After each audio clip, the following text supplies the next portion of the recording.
So we have a couple new models here from Trivisa that we're going to check out. We'll check this one out next, but first let's check this one out. Now it does come with this little leather pouch.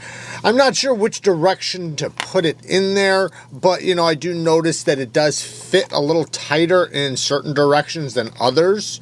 But anyways, it does hold on very well. But this is an interesting knife. And I did have to do some research on this one because it's using an oddball steel that I've never heard of. And it's called SKD11. And we're going to talk about that here in 1 second because I was like, what kind of steel is this? But you can see it's obviously a jacketed Sanmai style. It has titanium bolsters. There is steel liners, yeah, there's steel liners, and then it has a steel bolster, so it is a steel liner lock with, a steel liner lock with titanium bolsters. Looks like titanium pivot collars, and then what I think is plastic, but it might be a polished wood. I'm not sure. I do hear, I think, the lanyard tube clicking around right back there. I think that's what that is. I think it's just that lanyard tube, or lanyard pin, I should say. Lots of milling on the inside, but you know, it's pretty cool. I gotta say, it's pretty cool. And the action is actually pretty damn good too. This front flipper is so damn high that you can easily slow roll it around if that's your thing, which it works very well. Or you can easily use it like a front flipper. You do have to keep your fingers down because you need distance, otherwise you'll hit. So I noticed the best way is the reach over like this. Your fingers are almost always out of the way when you do that. Even with them kind of up high, it just works. So because your fingers just naturally are out of the way. It's kind of weird.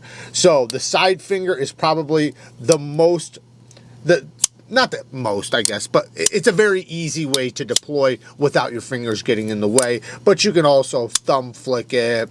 You can do the reach over, but you got to worry about your finger right here being in the way. So you do have to kind of hold it a little bit down. And then I can easily reverse flick it as well because the back of the blade has this a little bit of like it's kind of like a blasted texture. It's the different steels, as you can see from the etching. But anyways, the access to the lock bar is really good. And it's very, very smooth. Now this steel. So I'm not sure about this steel. Let me just be honest. I don't know if this is going to be a good steel or not. But it's supposedly mostly used for dyes and things like that. So for them to make molds, you know, so they can pour materials in there and make molds. But it also can be used for blades, and it's supposedly comparable to D2. Now this is a Chinese steel. So this is a Chinese steel made for dyes and molds and things like that. It is supposed to be a high wear resistant steel. I think the HRC range is very, very wide, from 40 HRC all the way up to 58 to 60.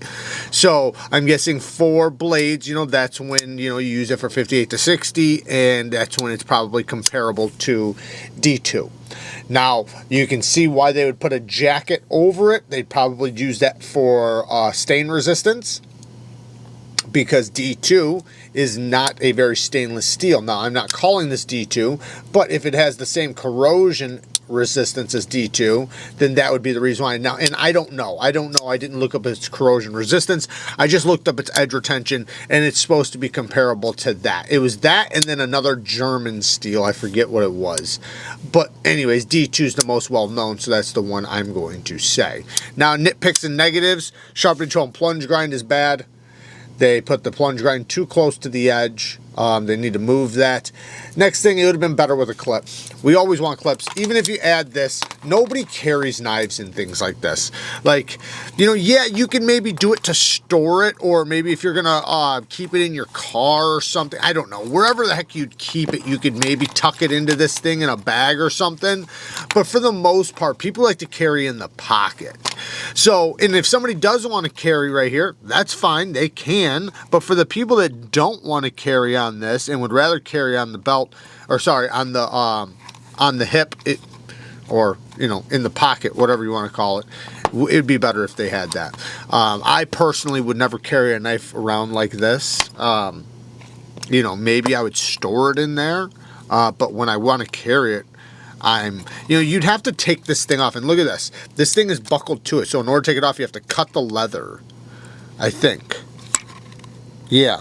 It appears you have to cut the leather. Otherwise, you have to have this thing dangling. So you could put it to your belt loop, you know, but I don't even think my belt loop would, it might fit in there. Let me just check. Yeah, you can put it around your belt loop, but I wouldn't carry it like that. I just never would. Anyways, pretty cool otherwise. Like I said, I'll write down on the screen whatever this handle material it is. It's probably a plastic, but it could be some sort of wood. But anyways, the Trivisa Kira. Let's check out the next one. Now the next one is the Trivisa Columba. The Columba, I actually like this thing a lot. Like a lot. This thing's really cool. This is a very, very well done knife. Not only the action in the detent, look at that detent, man. This jimping is perfect. This is my favorite type of jimping on a flipper tab. If it'll focus. I love that jimping on that flipper tab. It's nice and grippy. And the detent is tuned very well. It's not really strong. It's just perfect. Like with me just barely breaking the detent, you can see it flies open. I probably could fail it if I really wanted to, but it's so easy to deploy it. Then you have this fuller that also works really, really well.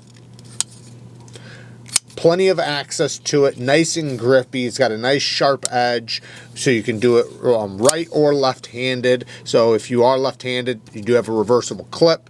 Access to the lock bar is really good, nice and comfortable. They put good texturing on there. This thing is really cool. Now the blade steel's 14C28N. Very happy to see that. The swedge on the spine looks good. Beautiful blade shape. Phenomenal ergonomics. I mean, you can just look at those ergos and say, yeah, those are some good ergos. It has some sort of, I don't know. I think this is G10. It might be micarta. It's some sort of micarta. Sorry, it's some sort of micarta, but it's interesting. It has a milling pattern on it that's very, very grippy and soft at the same time. I like it. I actually like it. Very comfortable in the hand. Like I said, you do have a lanyard hole back there. T6 hardware, steel liners, and they're slim liners, so it is very, very lightweight. Extremely, extremely lightweight. Nice set and finish on the 14C28M blade. Yeah, this is a good looking knife. This is a good looking knife, and it's very, very ergonomic, like I said. I mean, this was something I could totally carry and use long term. As far as nitpicks, and look at how smooth this thing is. It is damn near a guillotine. Very, very smooth. Perfectly centered. Detent is, you know, I already said, you know, nice. It's got a nice detent, man. Really nice detent. Nitpicks and negatives. Sharpen, chill, and plunge grind is the one. You know, they ended the plunge grind at the edge, which I prefer not to have it that way. Now, it does look like you have plenty of room if you wanted to cut in your own choil. It looks like it has one stop pin for the open and closed, which is no problem at all. Besides that, you know, T6s, I'd rather see T8s. The clip has button screws. I'd rather see flat screws instead of button screws. But all in all, man, this is a winner. This is a good one. Hopefully the price is really good, because this could absolutely be a contender in the best budget knives if the price is right. So I will link everything I can down in the description for you guys. Work hard, stay tough. Until next time, peace.